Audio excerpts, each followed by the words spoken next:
Hello மக்களே, welcome back to my channel. இன்றைக்கி பார்த்தீங்கன்னா கீர்த்திகை. ஸோ கண்டிப்பாக நம்ம வீட்டில் சாம்பாரும் உருளைக்கிழங்கு பட்டாணி மசாலா தான். ரொம்ப நாளாக என்கிட்ட பார்த்தீங்கன்னா எல்லாருமே வந்து உருளைக்கிழங்கு பட்டாணி மசாலாவோட ரெசிபி கேட்டிங்க. அதோட ரெசிபி தான் நான் இந்த வீடியோவில் ஷேர் பண்ணியிருக்கேன்.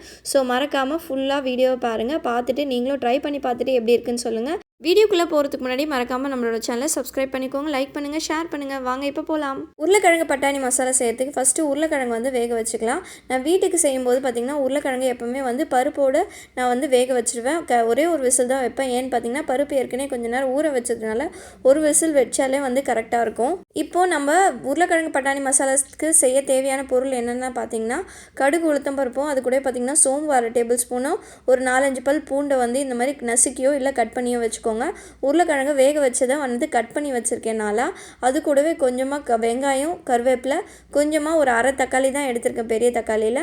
ஸோ இதெல்லாம் வந்து பார்த்திங்கன்னா உருளைக்கிழங்கு பட்டாணி மசாலாவுக்கு தேவையான பொருட்கள்.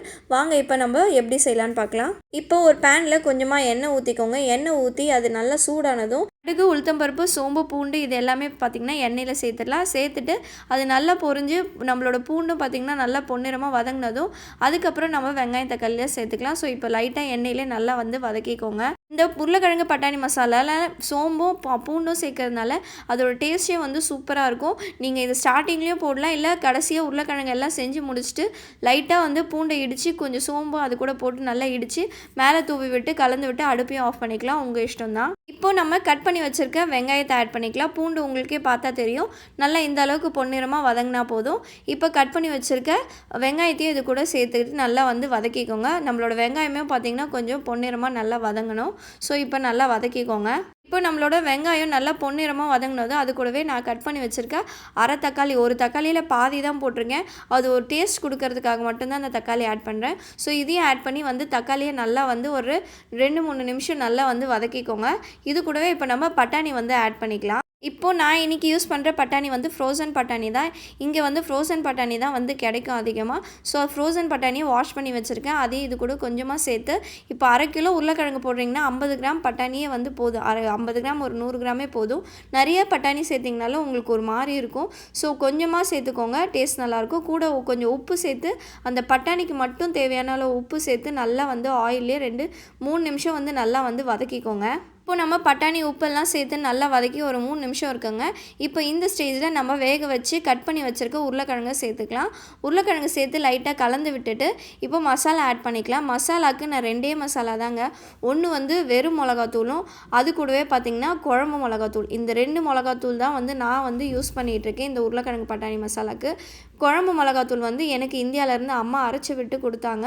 ஸோ இதுக்காகவே பார்த்திங்கன்னா மறுபடியும் காலி ஆகிடுச்சுன்ட்டு இந்தியாவிலேருந்து ரீசெண்டாக வர வச்சுருந்தேன். ஸோ அந்த 2 மசாலா மட்டும்தான் இந்த உருளைக்கிழங்கு பட்டாணிக்கு நான் ஆட் பண்ணுறேன். டேஸ்ட் ரொம்பவே நல்லாயிருக்கும். ஸோ இப்போ நல்லா கலந்து விட்டுட்டேன். இப்போ நம்ம மசாலா ஆட் பண்ணிக்கலாம். நான் இப்போது இதுக்கு பார்த்திங்கன்னா ஒரு 2 டேபிள் ஸ்பூன் வந்து குழம்பு மிளகாத்தூள் வந்து ஆட் பண்ணுறேன். வீட்டு மிளகாத்தூள் தான் இது. 1 டேபிள் ஸ்பூன் வந்து குழம்பு மிளகாத்தூள் ஆட் பண்ணுறீங்கன்னா அது கூடவே 1 டேபிள் ஸ்பூன் வந்து வெறும் சில்லி பவுடர், வெறும் மிளகாத்தூள் வந்து 1 டேபிள் ஸ்பூன் ஆட் பண்ணி இது கூடவே கொஞ்சமாக வந்து உப்பு ஆட் பண்ணிக்கோங்க. ஏற்கனவே உருளைக்கிழங்கு வேக வைக்கும்போது கொஞ்சமாக உப்பு வந்து பருப்பில் சேர்த்துருந்தேன். அது கூடவே கொஞ்சமாக இந்த உருளைக்கிழங்கு மசாலாக்கெலாம் தேவையான உப்பு மட்டும் சேர்த்து இப்போ இதை நல்லா வந்து கலந்து விட்டுக்கலாம். இப்போது மசாலாலாம் ஆட் பண்ணி நல்லா கலந்து விட்டுட்டோம். இது கூட லைட்டாக தண்ணி சும்மா தெளித்து விடுங்க. கொஞ்சம் மசாலா வந்து நல்லா வந்து உள்ளே இறங்குறதுக்காக தான் வந்து நம்ம அந்த தண்ணி தெளிக்கிறோம்.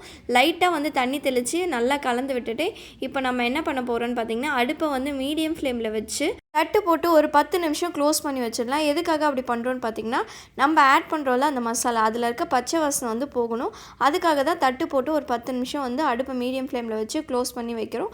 ஸோ இப்போ நம்ம தட்டு போட்டு க்ளோஸ் பண்ணி வச்சிடலாம். இப்போ 10 நிமிஷம் கழித்து ஓப்பன் பண்ணி பார்த்தா நம்மளோட உருளைக்கிழங்கு பட்டாணி மசாலா வந்து சூப்பராக வந்து ரெடி ஆகிடுச்சுங்க. இந்த உருளைக்கிழங்கு பட்டாணி மசாலா கூடவே இன்றைக்கி நம்ம வீட்டில் என்ன லஞ்சுன்னு பார்த்திங்கன்னா சுட சுட ஒயிட் ரைஸில் மேலே கொஞ்சம் நெய் ஊற்றி அது கூடவே சூப்பரான பீன்ஸ் சாம்பாரையும் ஊற்றி நம்ம செஞ்ச இந்த உருளைக்கிழங்கு பட்டாணி மசாலா வச்சு இது கூடவே இன்றைக்கி நான் வீட்டிலே வந்து மசால் வடை வந்து செஞ்சுருந்தாங்க. சாப்பிட்டு ரொம்ப நாள் ஆன மாதிரி இருந்தது. இந்த மசால் வடை ரெசிபியும் வந்து ஏற்கனவே நம்மளோட யூடியூப் சேனலில் அப்லோட் பண்ணியிருக்கேன். கண்டிப்பாக போய் பாருங்கள், பார்த்துட்டு ட்ரை பண்ணி பாருங்கள். இந்த உருளைக்கிழங்கு பட்டாணி மசாலா ரெசிபி உங்களுக்கு ரொம்பவே பிடிச்சிருக்கும்னு நம்புகிறேன். நீங்களும் ட்ரை பண்ணி பார்த்துட்டு எப்படி இருக்குன்னு மறக்காமல் கமெண்ட் செக்ஷனில் சொல்லுங்கள். அடுத்த ஒரு ரெசிபியில் உங்கள் எல்லோரும் மீட் பண்ணுறேன். பாய்.